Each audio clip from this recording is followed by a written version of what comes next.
please.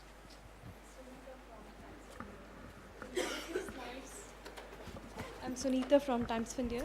In one of your slides, you have said large interphone study found no evidence of head cancers except in the heavy user group.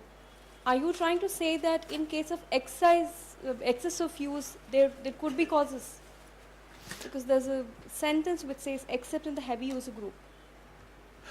Yes. The interphone study did a huge number of comparisons. And when you do a large number of comparisons, 5% of the time you're going to get a positive result or a result by chance.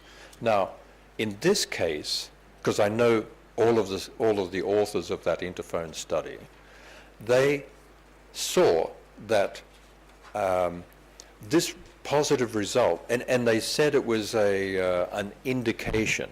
They didn't say it was a positive result. They said there was an indication that there could be an increased risk in the heavy users. But how do you define the heavy user group? oh, okay, yeah. This comes from that questionnaire.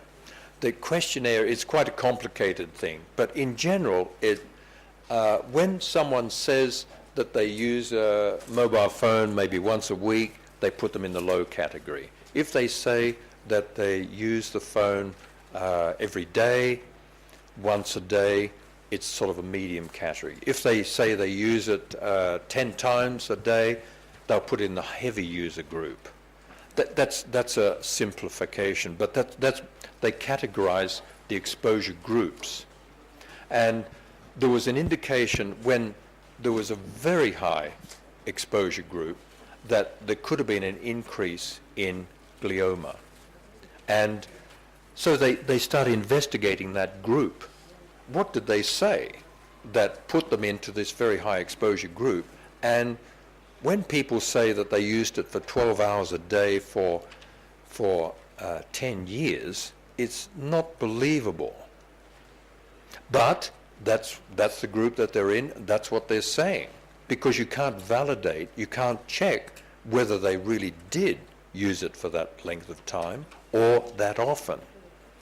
So that, in addition to another study that was done, I mentioned a validation study. There was a validation study done in Canada, Australia, and in a few countries where they did record, or they had operated data of people who used a mobile phone. Now what they did was they asked them, how often did you use a mobile phone a year ago or 5 years ago?